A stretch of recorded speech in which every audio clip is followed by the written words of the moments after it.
a todos los que nos ven a través de las redes sociales, de Facebook Live y también de YouTube, ¿verdad? Recordarle que si no se ha suscrito al canal lo puede hacer para que YouTube lo recomiende ese contenido a otra gente que está viendo, ¿verdad?, videos y puedan ser edificados a través de la palabra.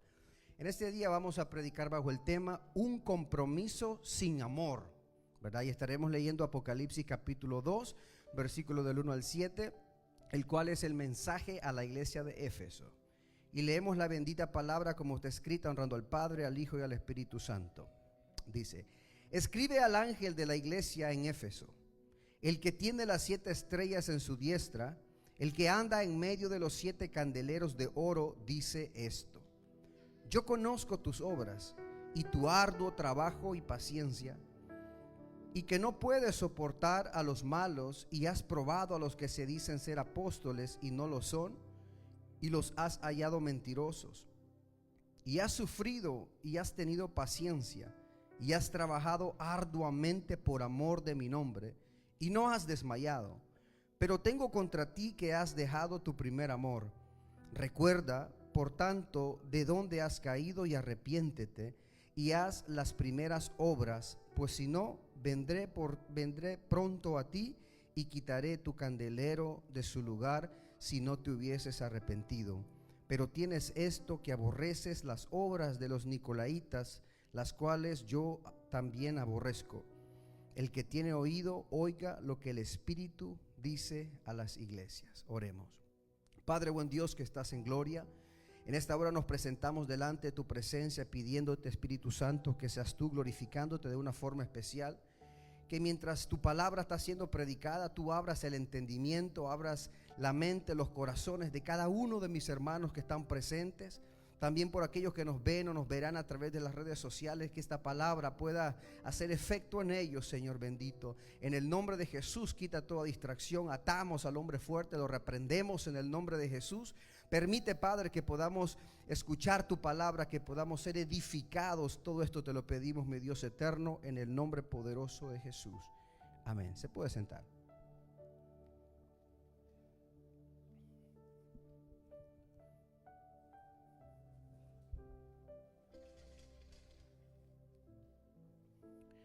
Le dije que el tema de este mensaje es un compromiso sin amor. Un amor requiere de un compromiso, pero el tema le puse un compromiso sin amor. O sea, hacer muchas cosas externas, pero faltando la más esencial, que es la interna, que es el amor. Dice que en la psicología, que es la ciencia que estudia la mente, las emociones y el comportamiento del ser humano, hay 2 conceptos, los cuales son expectativa y realidad. Dice que la expectativa es lo que se espera que suceda ante una situación determinada, y la realidad es lo que realmente sucede. Por ejemplo, si usted va donde un doctor y el doctor le dice, utilizando, ¿verdad?, lo que le está pasando a Anielo, y el doctor le dice, ¿sabe qué? Sus niveles de azúcar están demasiado altos. Esa es la realidad. Luego el doctor le dice, para usted bajar esos niveles necesita cambiar radicalmente su dieta alimenticia, necesita hacer ejercicio, necesita dejar de comer esto y esto y esto, y necesita hacer muchas cosas más. Ahora, ese doctor, ante esa triste realidad, tiene una expectativa, y la expectativa que él tiene es de que el paciente actúe y cambie su manera de vivir. Pero si somos honestos, ¿cuál es la realidad del paciente? Se asusta por un momento, pero luego llega a su casa, quizás hace dieta 1 semana, 2 semanas, pero después decimos, total, nos vamos a morir todos, o Dios puede sanarme de la diabetes. Y comenzamos poco a poco a volver al café con pan, a la comida dulce, a los antojos, a los chips y a todo, y se nos va el miedo. Entonces, ante una realidad hay una expectativa, que es lo que se espera, pero muchas veces la realidad es diferente, y nosotros somos tan duros de corazón que nos cuesta tener una disciplina para poder vivir de acuerdo a la realidad que se nos ha dicho. Otro ejemplo, cuando uno de hombre, ¿verdad? Ya el pantalón ya le queda demasiado apretado, pero es su pantalón favorito y es un size, digamos, 34 por 32, pero ya le queda demasiado apretado. ¿Cómo nos comportamos ante esa realidad que hemos subido de peso? La expectativa sería que nosotros perdamos de peso para poder estar de nuevo y quedar bien. Pero ¿cuál es la realidad? Terminamos comprando un size más grande. Decimos, bueno, ya no me queda el 34, vamos con 36. Y de 36 al 38. Y un día se nos mete la locura y bajamos de peso y tenemos el montón de pantalones que ya son demasiado flojos y los regalamos o los dejamos ahí que nuestros closets estén llenos de ropa y siempre decimos no tengo ropa y compramos más. Ahora, en el mundo espiritual hay una realidad espiritual que todos sabemos por la palabra, y siguiendo la línea que leímos la vez pasada de Apocalipsis, que la Biblia nos revela que Cristo viene pronto y que hay un enemigo de nuestras almas que nos quiere apartar de esa visión que es la eternidad. Esa es la realidad que tenemos, que Cristo viene pronto y que necesitamos estar enfocados y caminar sobre nuestra visión. Pero muchas veces, ¿cuál es la realidad? Que aunque sabemos las consecuencias, que aunque sabemos cómo debemos de dirigirnos en los caminos del Señor, muchas veces ni aún siendo cristianos vivimos una realidad diferente y vivimos como que si realmente Cristo nunca fuera a venir. Usted está viendo esta silla acá y yo sé que más de alguno dirá, pero ¿y por qué está esa silla ahí? Después vamos a entender por qué está ahí. Entonces, ¿cuál es la expectativa que Dios tiene para nosotros, su iglesia? Él ya nos dijo que tenemos un enemigo que vino a matar, a hurtar y a destruir. Él ya nos dijo que Cristo viene pronto, que estemos preparados. La expectativa que Él tiene es que nosotros vivamos de acuerdo a esa realidad y cada día busquemos más de Él. Cada día nos santifiquemos más, que cada día nos apartemos del pecado, que cada día oremos más, que cada día leamos más la palabra, que cada día nos sacudamos de la pereza espiritual. Y ante esa revelación que estamos en una guerra espiritual, Él nos dice en su palabra que nos vistamos de la armadura de Dios y que tomemos toda arma espiritual. Pero ¿cuál es muchas veces la realidad que nosotros vivimos? Ignoramos todo eso o no le ponemos cuidado. No oramos lo suficiente, no leemos lo suficiente, no nos congregamos lo suficiente. Estamos siendo atacados por todos lados. A nuestros hijos los están, hermanos, prácticamente, imagínense a sus hijos en un campo como en el Coliseo Romano en tiempo de la persecución, que sus hijos están amarrados o andan por ahí y hay un montón de leones, de tigres y de fieras feroces que los van a soltar para que se devoren a sus hijos. Y nosotros pudiéramos tener ese poder para destruir esos animales y aún así no hacerlo. O sea, a nuestros hijos, esta generación de nuestros hijos está creciendo en un mundo lleno de perversidad, lleno de inmoralidad.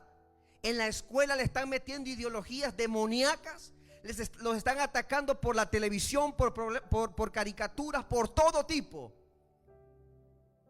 Y ante esa perspectiva, esa expectativa, nosotros deberíamos como padres de darles un ejemplo a ellos cómo vivir el evangelio.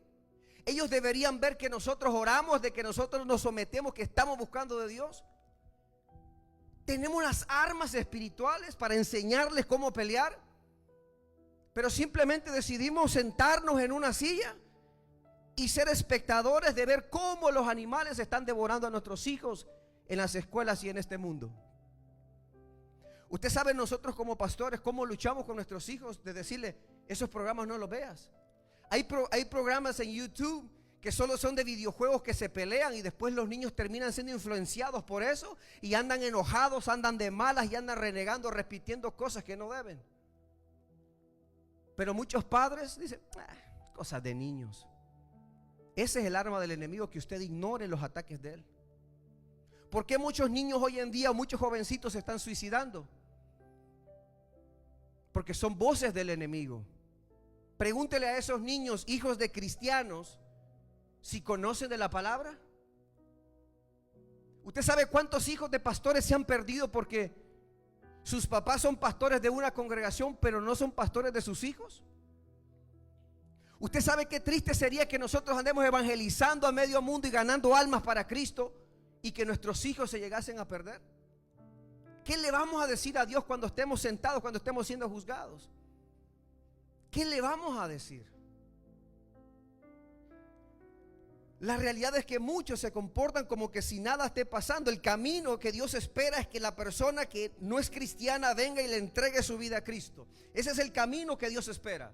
Que luego que venga y se bautice en las aguas, sea bautizado, luego comience a santificarse, comience a perseverar, comience a crecer espiritual, ministerialmente, y que sirva, que sea de bendición para una iglesia. Mi pregunta es, ¿en qué parte de ese trayecto estamos nosotros? Hay muchos que solo se han convertido, otros solo ni siquiera se han bautizado, hay otros que se bautizaron y ya están caminando, pero no hay un crecimiento espiritual. Y usted me va a escuchar repetidas veces hacer énfasis en la palabra, en la oración, en la búsqueda de Dios. Porque nosotros como pastores somos responsables en parte de predicarles la palabra de Dios a ustedes. Pero al final nosotros no vamos a poder obligar a nadie a que lo haga. Nosotros podemos enseñarles a dónde está el pozo de agua para que usted tome, pero la decisión de llegar al pozo y tomar de esa agua le pertenece únicamente a usted. ¿Por qué mucha gente que ha venido a Cristo sigue viviendo de esa manera, como que si Cristo nunca va a venir? Porque muchas veces esa gente todavía no ha entendido el evangelio. Porque cuando alguien realmente ha entendido el evangelio, que Cristo murió, que Cristo resucitó y que nos vino a redimir, y que necesitamos como hijos de Dios ser diferentes, que necesitamos estar conectados con nuestro Dios, porque si no nos morimos, nos secamos. Cuando alguien realmente ha entendido eso, lo va a vivir, lo va a hacer. Pero si ya hay varios tiempos de ser cristiano, de venir a la iglesia, de estarse congregando, pero todavía vive una vida tibia, una vida sin responsabilidades, una vida desconectada del Señor, es porque tristemente todavía ese velo no ha sido quitado de sus ojos espirituales. El evangelio no es un consejo o una alternativa espiritual. Es el único camino para ir al cielo. Jesucristo no es un camino más, es el único camino que nos llevará al cielo. Él dijo que era el camino, la verdad y la vida. Comienza diciendo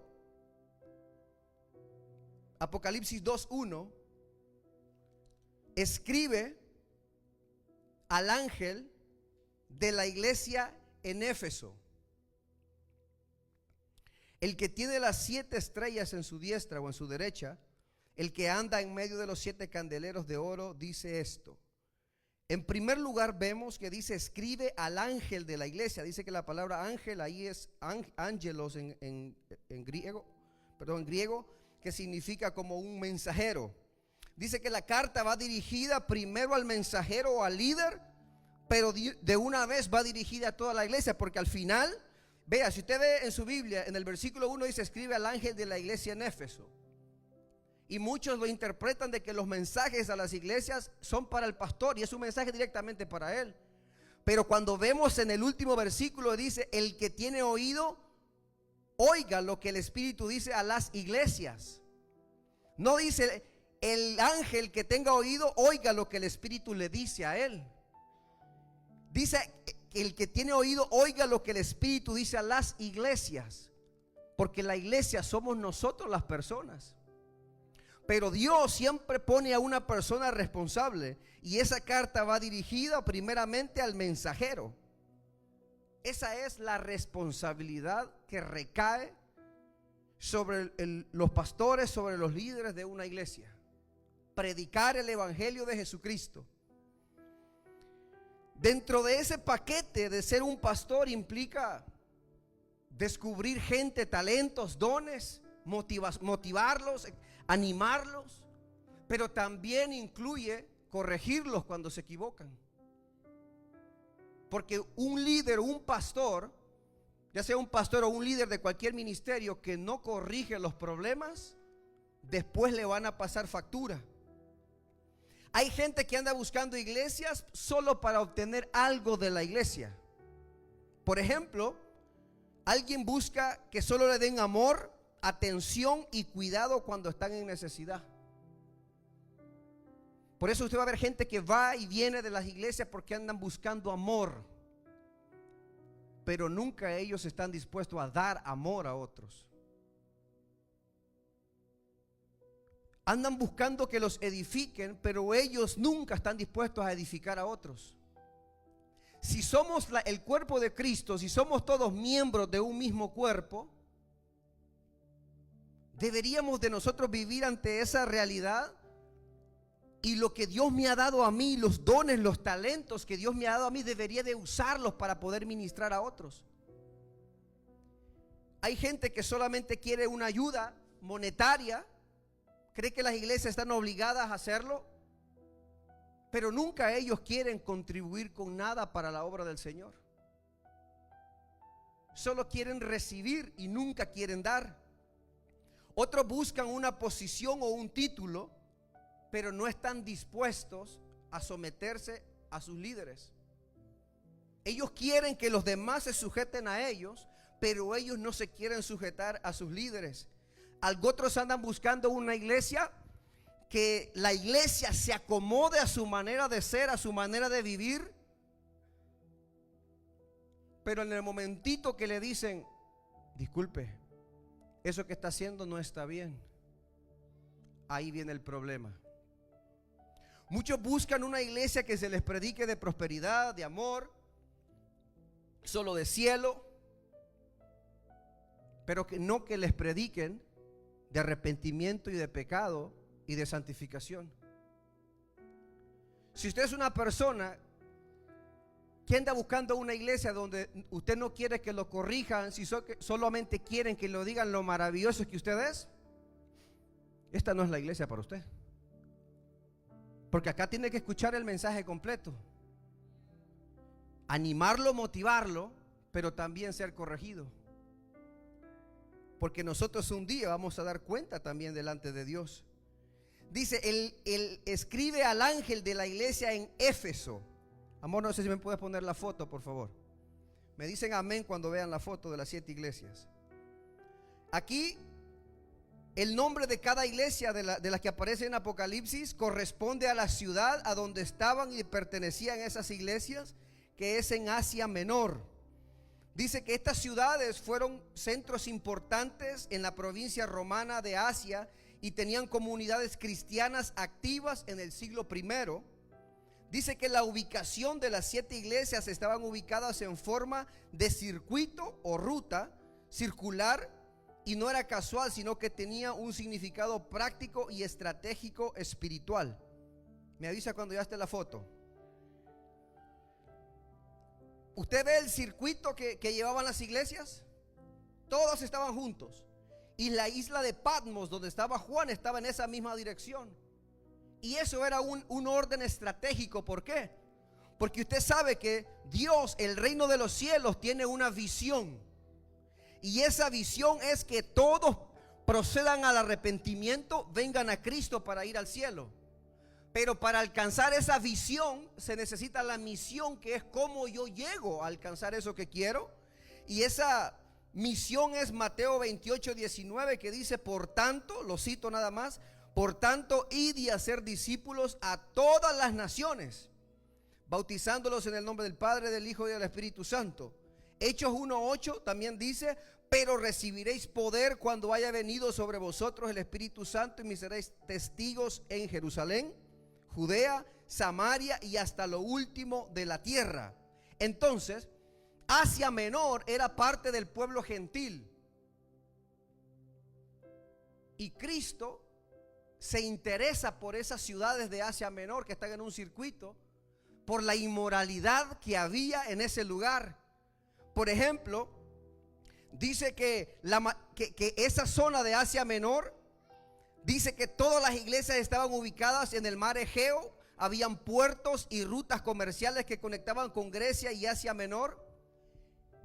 Entonces eran unas ciudades muy idólatras, llenas de idolatría, llenas de inmoralidades. Y como era un lugar que estaba cerca del mar Egeo y habían puertos, era un lugar que estaba lleno de gente. Como era una ruta comercial, cada día llegaban miles de personas a ese lugar. Personas que estaban viviendo en tinieblas. Entonces, ¿cuál es la solución cuando un lugar está lleno de oscuridad? La solución es llegar a poner luz. Entonces, Jesucristo establece estas 7 iglesias por un propósito, y es que esa iglesia llegue a traer luz a esa región, para que el evangelio se siga predicando. Usted sabía que usted y yo, nosotros los hijos de Dios, somos la respuesta a este mundo que se está perdiendo. Imagínense, este mundo se está perdiendo, gente que está atada a los vicios, a las drogas, al alcoholismo, a todo tipo de perversión. Y Jesucristo dice: necesito llevar mi luz a ese mundo. ¿Y quiénes somos la iglesia de Jesucristo? ¿Quiénes somos comparados con la sal y la luz del mundo? Nosotros. Entonces a nosotros nos ponen en lugares como nos toca en un grupo de trabajo donde la mayoría no son cristianos. ¿Por qué razón? Para que a través de nosotros ellos conozcan a Cristo. A veces uno decía: Señor, yo quiero estar en un trabajo donde todos sean cristianos, para que sean días de trabajo gozosos y todo. Pero Dios nos pone a nosotros rodeados de gente que está en tinieblas, porque esa gente, el enemigo los tiene atados, y Dios nos pone a nosotros para que lleguemos a predicarles a Cristo y las cadenas sean rotas. Esa es la expectativa que Dios tiene de usted y de mí. Pero ¿cuál termina siendo la realidad? Que muchos terminan contaminándose con los que no son cristianos. ¿Usted sabe cuántas veces yo he tenido que corregir a algunos de mis trabajadores? Porque cuando he llegado tienen ahí su reggaetón, sus rancheras. Y a veces los he escuchado a los que son cristianos que están cantando igual, en vez de estar siendo la luz. Entonces muchas veces nosotros caemos, y en vez de nosotros llevarles la luz, terminamos enredándonos con las tinieblas. Y esa es la cara de presentación que tenemos del evangelio como embajadores de Cristo. Necesitamos nosotros ser la diferencia y cumplir esa realidad y ser diferentes. Y estas 7 iglesias habían sido puestas ahí para traer luz a Asia Menor.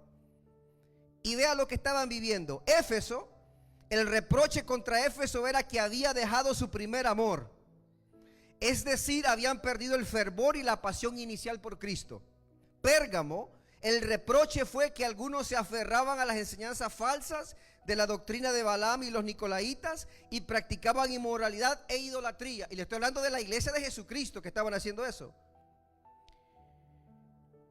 Tiátira, el reproche era que toleraban a una falsa profetisa llamada Jezabel, que llevaba a los creyentes a la inmoralidad y a comer de la idolatría.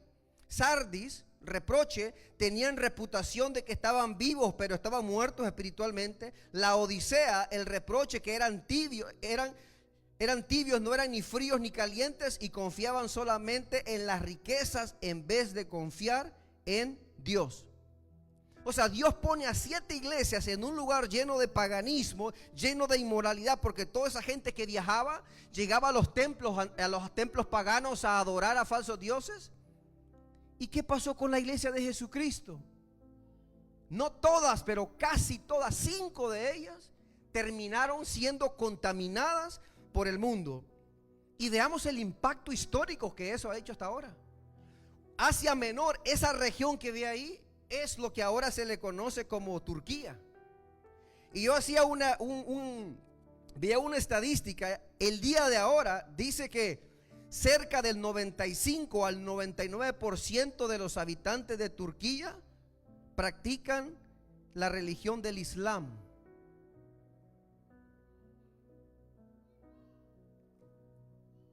El 95 o el 99%, y dice que solo el 0.2% son cristianos. Wow, o sea, esas 7 iglesias que estuvieron puestas ahí para traer luz, hasta el día de ahora no hicieron impacto. Hay más gente musulmana que gente cristiana. La pregunta es, ¿usted y yo estamos siendo de impacto a este mundo? Muchachitos que van a la escuela, ¿ustedes son un impacto en sus escuelas? O sea, pueden decirlo, si un día pudiésemos entrevistar a sus compañeros de clase o sus maestros y les dijéramos, ¿qué opina usted de fulanito de tal? ¿Qué opinas de tu amigo fulano de tal que va a la escuela? ¿Tú lo ves diferente a los demás? ¿Crees que es un cristiano, es un representante de Jesús? ¿Qué dijeran de ustedes? Usted sabe que la mayoría de la juventud cristiana traen una apariencia en la iglesia, pero después se conoce con el tiempo porque dan sus testimonios, y muchos de ellos probaron drogas, tuvieron relaciones sexuales antes del matrimonio, ingirieron bebidas alcohólicas, drogas de todo tipo, y los papás no sabían. Entonces, ¿estamos nosotros los adultos también causando un impacto en nuestro trabajo? ¿Qué hacen los demás cuando están contando una historia de doble ánimo o algo malo cuando usted llega? ¿Se callan? ¿O siguen dándole porque saben que usted no lo va a corregir?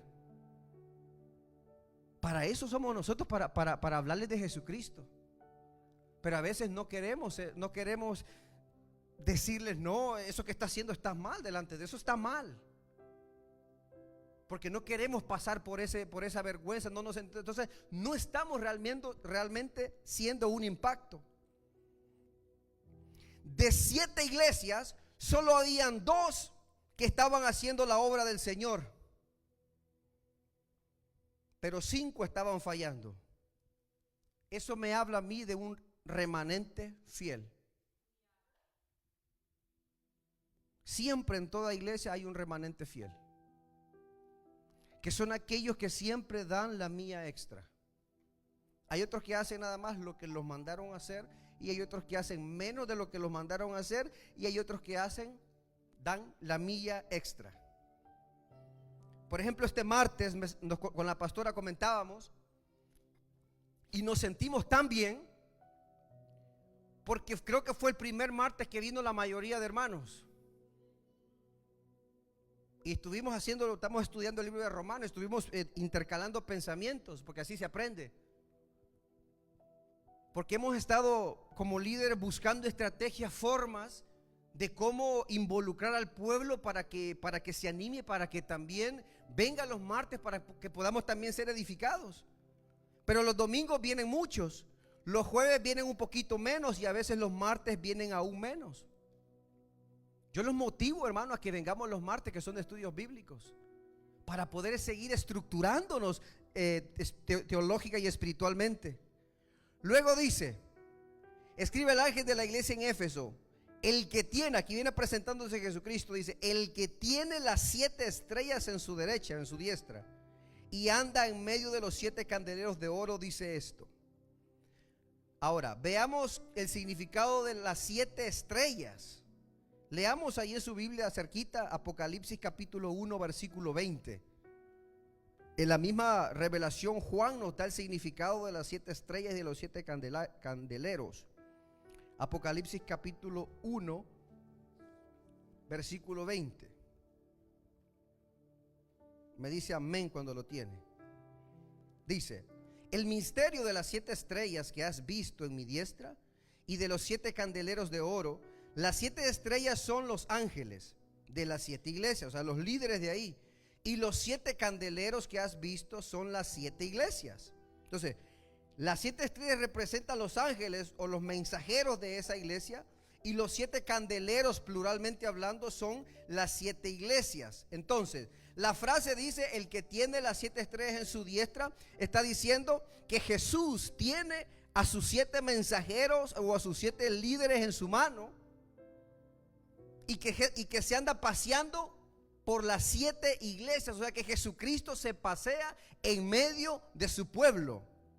Yo veía el significado de esta frase de estar en las manos de Dios, porque dice el que tiene las 7 estrellas en su mano. Porque al final todos somos mensajeros. Todos estamos llamados a predicar el evangelio. No es simplemente una responsabilidad nuestra. Entonces, aquí el mensaje es que estamos en las manos de Dios. Pero esto implica varias cosas. Leamos Juan capítulo 10, versículo del 27 al 29. Una aplicación sería de que estamos en las manos de Dios en símbolo de seguridad y protección. Juan capítulo 10, versículo 27 al 29. Dice: mis ovejas oyen mi voz y yo las conozco y me siguen. Y yo les doy vida eterna y no perecerán jamás, ni nadie las arrebatará de mi mano. Mi Padre que me las dio es mayor que todos, y nadie las puede arrebatar de mi Padre. Entonces, una aplicación es que usted y yo estamos en las manos de Dios. Esa es una gran promesa, porque Dios nos protege y nos cuida y nos sustenta. Pero también tiene otra aplicación, estar en las manos de Dios. Y esa la encontramos en Hebreos capítulo 10, versículos del 29 al 31.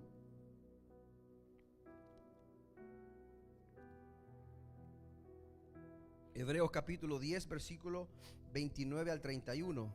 Dice: ¿cuánto mayor castigo pensáis que merecerá el que pisoteare al Hijo de Dios y tuviere inmunda la sangre del pacto, de la cual fue santificado, e hiciere afrenta al Espíritu de gracia?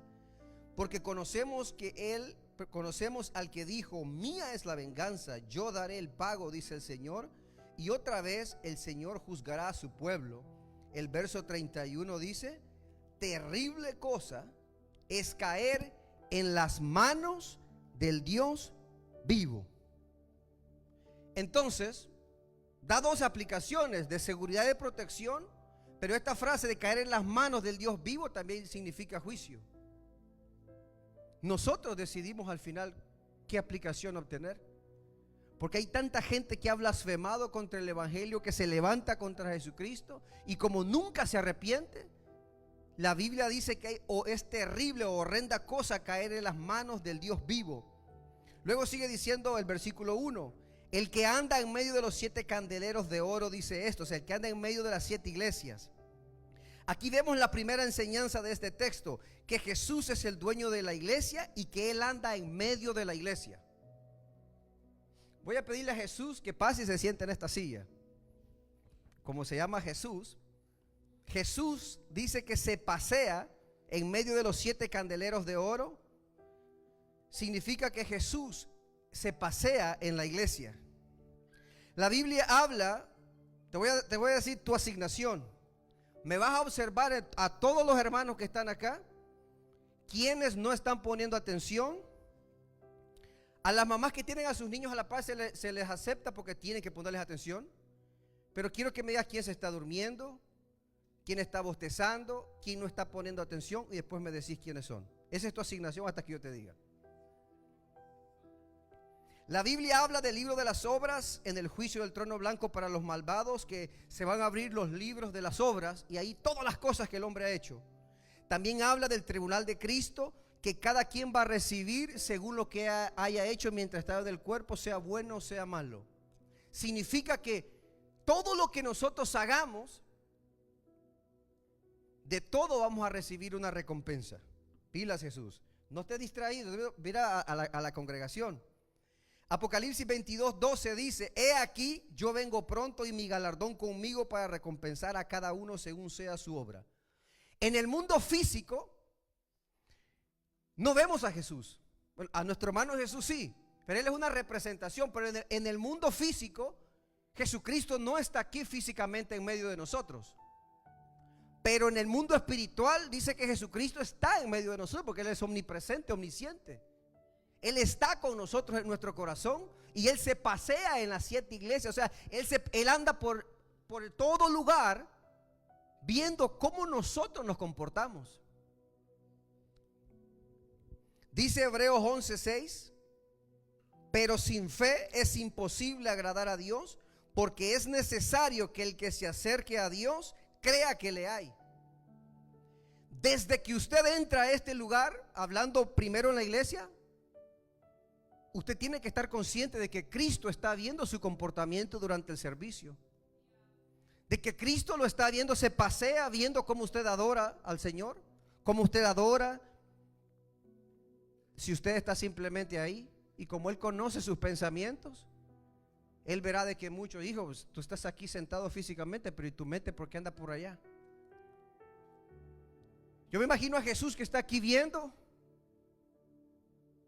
y uno está así en el culto, viendo para otro lado, viendo su reloj, viendo el que está cantando a ver si se equivocó, diciendo en su mente, no me había fijado que ahí estaban esas luces, cuántos ventiladores hay.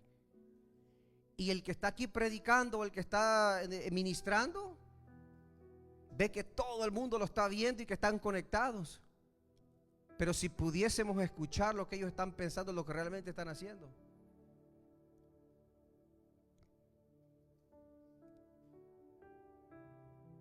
Si nosotros viésemos a Jesús físicamente, yo me temo que nuestro comportamiento en la iglesia sería diferente. ¿O quién de ustedes, a quién cree que nos gustara que el Señor nos regañara? Que nos dijera, hey, vamos por un café, quiero hablar contigo. Mira, tú estás trabajando mucho en mi obra, pero hijo, tengo algo contra ti. ¿Qué pasó? Ya no oras conmigo como antes lo hacías. ¿Por qué ya no me adoras igual? ¿Por qué cuando recién te convertiste a mí, por qué tenías esa hambre y esa pasión? ¿Y qué pasó contigo ahora? Escucháramos reproches de Él. ¿Tenés un reporte, Jesús? Mire que muchos venimos de una religión a donde se practicaba la idolatría. Y usted sabe que la idolatría a muchos nos causó un daño. Porque muchos, como no ven una estatua o una imagen, muchos necesitan ver una estatua y una imagen para ser reverentes a Dios. Pero cuando no la ven, dicen, nadie me está viendo. Ya te puedes ir a sentar, Jesús. Démosle un fuerte aplauso a nuestro hermano Jesús. Aquí le va mi reporte, porque Jesús no me va a decir. Bueno, tal vez le pregunto, pero no necesito que Él me diga. Yo noté desde que yo le dije a Él su asignación, noté que muchos de ustedes pusieron más atención. Y eso me da a entender que a veces le tenemos más reverencia y miedo al hombre que a Dios. Si pusiéramos nosotros al líder, a mí a veces se me ha ocurrido la idea de poner una cámara de aquí para allá y grabar al pueblo mientras adora y mientras el pueblo está siendo ministrado por la palabra, y después mandárselo a cada uno, decirle, hermano, ahí mandé el video, cada quien véase usted mismo y vea lo que está haciendo durante el servicio. Pero después digo, no, ese no es mi trabajo, eso es que el Espíritu Santo se encargue. Pero a veces nosotros somos así. Necesitamos que alguien nos esté viendo y controlando para nosotros responder de manera buena, de manera reverente, de manera poner atención y ser edificados. Pero como los que están ministrando en la alabanza, ellos están enfocados en lo de ellos, no van a estar viéndolo a usted así con el piano y viendo a cada uno. Entonces cada quien está ahí adorando a su manera. Como el que está predicando no puede estar, hermanito, por favor, porque hay iglesias que son bien antiéticas. Mis primeros pasos cristianos fueron en El Salvador. Y mire, ahí lo ponen en vergüenza a uno. Un día estaba una hermana ahí, va de hablar, y el predicador dijo, bueno, vamos a parar, dijo, hasta que la hermanita fulana termine de platicar, dijo, ahí vamos a seguir. Y ahí uno decía, hermano, hacer un hoyo y enterrar la cabeza. Pero esas son cosas antiéticas porque pueden dañar, lastimar a una persona. Pero nosotros, hermanos, tenemos que recordar este principio, que Cristo, el dueño de la iglesia, se pasea en su iglesia y nos está viendo constantemente. La expectativa que Él tiene de nosotros, la iglesia es comparada con un candelero. ¿Para qué sirven los candeleros? ¿O la luz para qué sirve? Para dar luz. A estas iglesias se le compara como candeleros de oro, valiosos. Entonces, la iglesia tiene un propósito que es dar luz. Y también es valiosa. Entonces nosotros tenemos que ser luz en un mundo de tinieblas y recordar que somos valiosos. Hermano, no hay cosa más linda en este mundo que decir que le servimos a Jesucristo. ¿Cómo nos vamos a avergonzar del evangelio si es poder de Dios para salvación? ¿Cómo nosotros un día vamos a negar nuestra fe si ahora estamos en Cristo Jesús? Le servimos al Dios Todopoderoso, pero muchos, la expectativa como iglesia es que seamos luz en medio de las tinieblas, que seamos sal en medio de un mundo que está en proceso de descomponerse, que llevemos esperanza donde hay desaliento, que llevemos libertad donde hay cautivos, que seamos de edificación a los que sus vidas están en ruinas y que guiemos a la verdad a aquellos que están caminando en el error. Pero muchas veces hacemos lo contrario. Nos ensuciamos en las tinieblas, nos contaminamos, terminamos siendo igual atados, oprimidos, y en vez de anunciar la verdad somos partícipes de la mentira también. Luego sigue diciendo, versículo 2, yo conozco tus obras. ¿Qué palabra más fuerte? Yo conozco tus obras. Cuando lleve 45 minutos me avisa, porque acá el cronómetro no me falló hoy. Hasta ahorita encendió. Yo conozco tus obras. ¿Cuántos de nosotros pertenecimos en el pasado a otra iglesia que nunca reconocieron nuestro trabajo? Que nos sentíamos ignorados, anónimos, y que nunca se nos reconoció nuestro trabajo.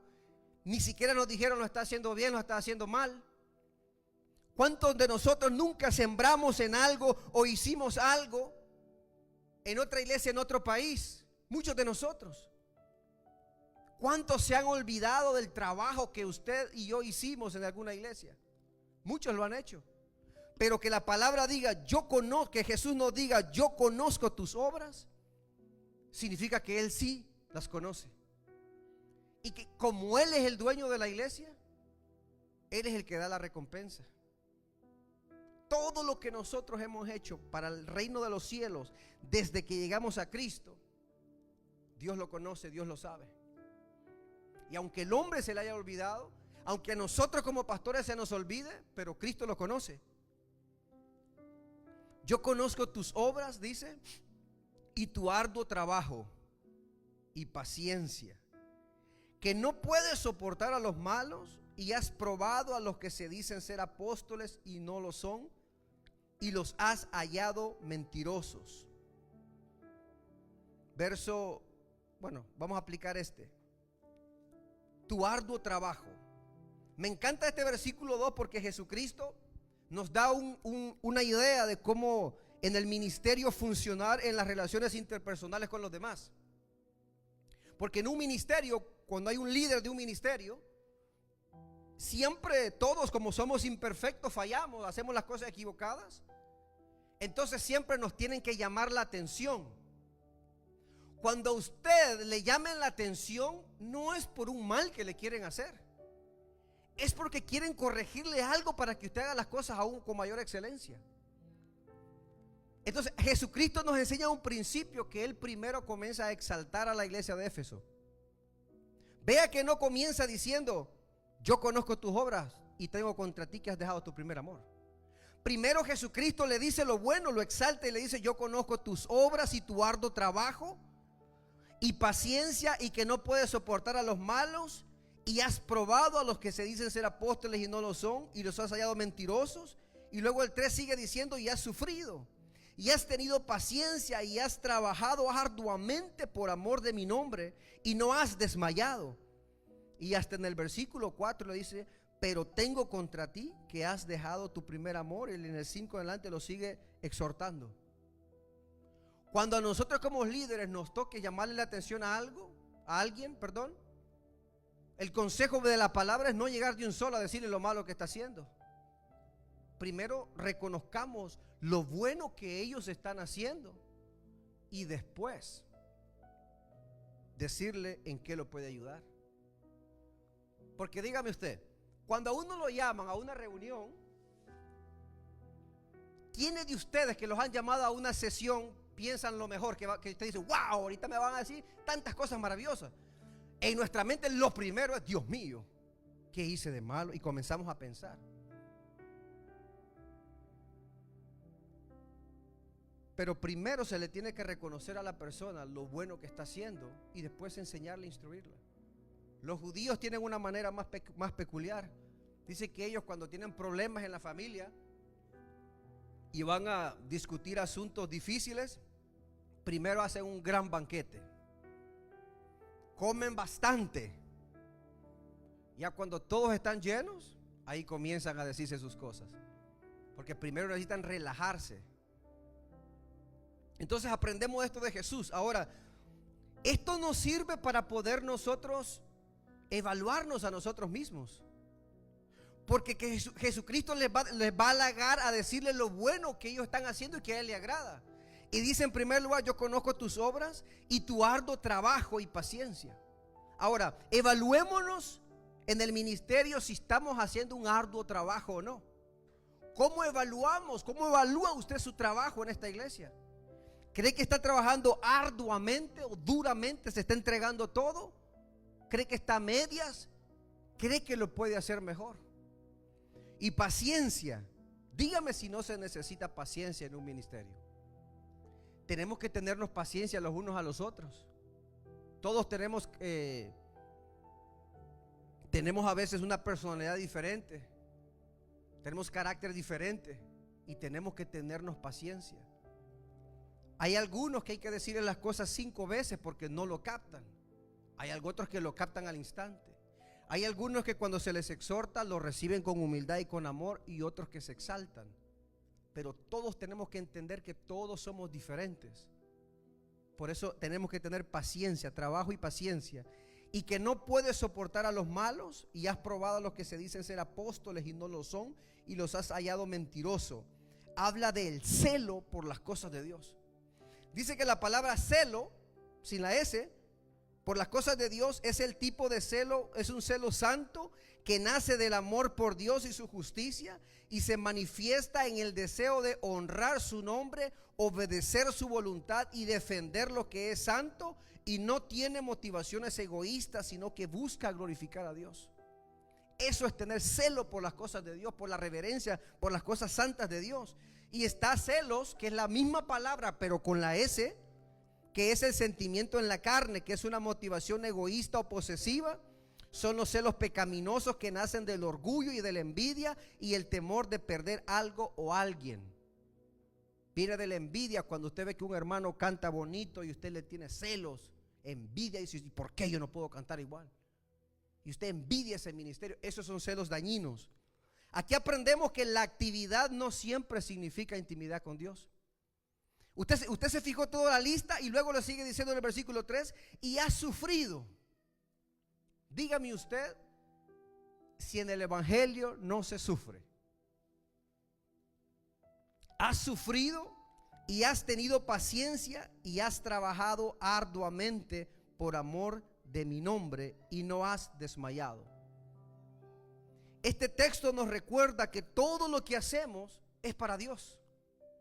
Cuando usted y yo trabajamos, damos la milla extra, alegramos a nuestros líderes, pero principalmente a Jesucristo, porque dice, lo has hecho por amor de mi nombre y no has desmayado. Aquí viene el versículo 4, el reproche, pero tengo contra ti que has dejado tu primer amor. La iglesia de Éfeso enfrentaba el problema del enfriamiento espiritual. Leamos Mateo capítulo 24 del 10 al 14. El enfriamiento espiritual es una de las señales de los últimos tiempos. Mateo capítulo 24, versículo del 10 al 14.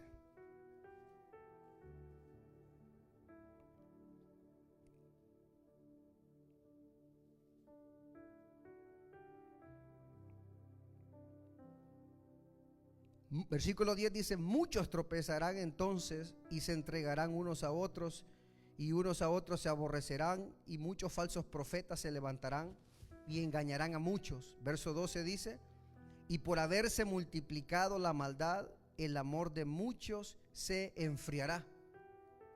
Usted sabe que eso es algo que se está viendo en nuestros últimos tiempos, un enfriamiento espiritual. Y eso se lo decían a la iglesia de Éfeso. Solo cito nada más. En Hechos 2:46 al 47, hablando de la iglesia primitiva, dice: y perseverando unánimes cada día en el templo y repartiendo el pan en las casas, comían juntos con alegría y sencillez de corazón, alabando a Dios y teniendo favor con todo el pueblo. Y el Señor añadía cada día a la iglesia a los que habían de ser salvos. Dice que perseveraban unánimes cada día en el templo. O sea, ellos todos los días estaban orando en el templo y perseverando, porque había ese amor, había ese fervor. Y la iglesia de Éfeso había perdido su primer amor. O sea que nosotros podemos estar tan ocupados externamente. Esta no era una iglesia que estaba que tenía problemas de pereza. Esta iglesia estaba, mire, ferviente, pero tenía un problema interno, que habían dejado su primer amor.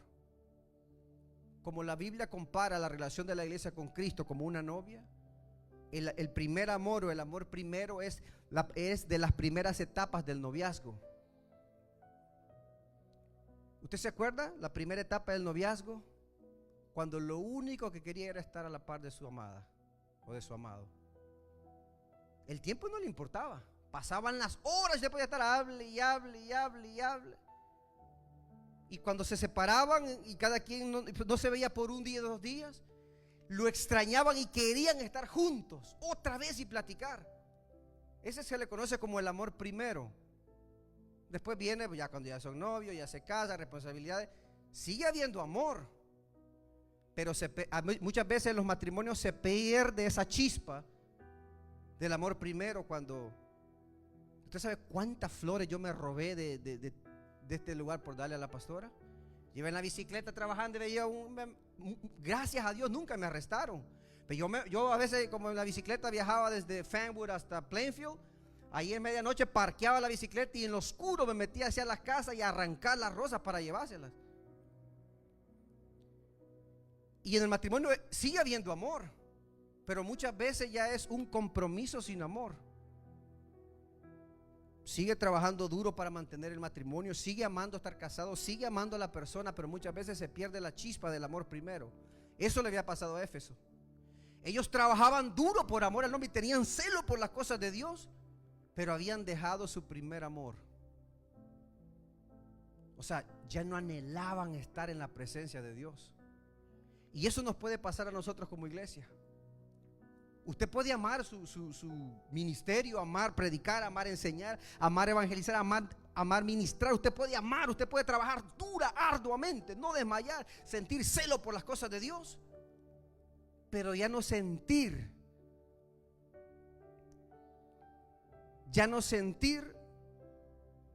esa pasión por buscar la presencia. Y cuando me robaba esas flores no eras cristiano todavía. Ahora ya no. Ahora hoy las compro. No vaya a andar vaya a andar robando flores, porque ahí, si usted, más ahorita como están las cosas y lo agarran ahí cortando, más que hay cámaras en todas partes, meten problemas. Entonces, uno como cristiano puede caer en eso. Usted sabe cuánta gente yo he escuchado que me ha dicho, grandes evangelistas, que me han dicho, yo ya no siento ganas de orar. Yo leo la Biblia solo porque tengo que predicar, pero realmente ya perdí esa pasión. Ese es un peligro, porque no queremos que Jesús diga, tengo contra ti que has dejado tu primer amor de buscarme, de anhelar mi presencia. ¿Cuántos de ustedes se recuerdan cuando se convirtieron que usted amaba venir a la iglesia? Era una alegría, una emoción, y a bañarse y a cambiarse y cantando coritos alegres y venirse. Pero muchas veces ahora ya no anhelamos venir a la iglesia. Ahora es, me toca culto. Y ya no sentimos ese deseo. No me gusta generalizar. Si usted lo siente, aleluya, que nunca se apague ese fuego, esa pasión. Pero si usted ya no está sintiendo esa pasión por venir, estamos en problemas. Necesitamos volver a ese primer amor. Nosotros tenemos 3 cultos: martes, jueves y domingo. Venimos los 3 días. Dios sabe cuando usted no puede porque no puede. Pero yo a veces me he puesto a pensar. Muchas veces creen que el pastor, como decía, muchas veces es un súper hombre espiritual. O la pastora. ¿Usted sabe cuántas veces yo he tenido ganas de no venir? Que he estado cansado. Semanas difíciles en el trabajo. He tenido que ir a eventos fuera de la iglesia, al concilio. Y he tenido ganas de simplemente no venir. Y digo, Señor, hoy no tengo ganas de ir a la iglesia. Pero solo porque mi carne me diga que no quiere hacer algo, yo no le puedo dar rienda suelta a mi carne. Aparte de la responsabilidad que tenemos, yo necesito también darle un ejemplo a mis hijos. Porque siempre no falta el niño que dice, pues yo me quedo con papi. Le damos una opción, pero si los papás van a venir, los niños no pueden. La raíz del problema es el enfriamiento espiritual. Y por eso Jesucristo lo quiere corregir y dice, recuerda por tanto de dónde has caído y arrepiéntete. Dios mío, y haz las primeras obras, pues si no vendré pronto a ti y quitaré tu candelero en su lugar, si no te hubieses arrepentido. Pongámonos de pie. Recuerda por tanto de dónde has caído. Momento, pero si en los versículos antes está halagando a la iglesia que está haciendo todo, pero ante los ojos de Jesús, cuando dejamos nuestro primer amor, cuando ya no tenemos esa pasión, ese fervor por leer, por orar, por buscar su presencia, en el mundo espiritual ya caímos de un lugar, de una altura. Y dice, arrepiéntete, o sea, cambia de rumbo y haz las primeras obras. Volver de nuevo a hacer las mismas cosas que hacíamos cuando recién nos convertimos. Pues si no, vendré a ti y quitaré tu candelero de su lugar, si no te hubieses arrepentido. Quitará la unción, el fuego del Espíritu Santo. No dice perdiste, dice has dejado. Ahí culpa a la iglesia de negligencia, implica reemplazo, descuido y un enfriamiento. Pidámosle a Dios en esta hora que ese fuego, que ese primer amor nunca se apague de nuestros corazones. Padre, te damos gracias en esta hora por tu palabra, por tu presencia. Dios eterno, nos presentamos delante de ti, Señor, porque no queremos ser completamente como la iglesia de Éfeso, Señor. Queremos trabajar, queremos tener el celo, queremos, Señor bendito, estar enamorados de ti, pero no queremos ese reproche que hemos dejado nuestro primer amor. Padre, ayúdanos en el nombre de Jesús a poder cada día tener este amor ferviente, Señor. Mientras el grupo de alabanza pasa, nos despedimos de las redes sociales, nos veremos hasta la próxima.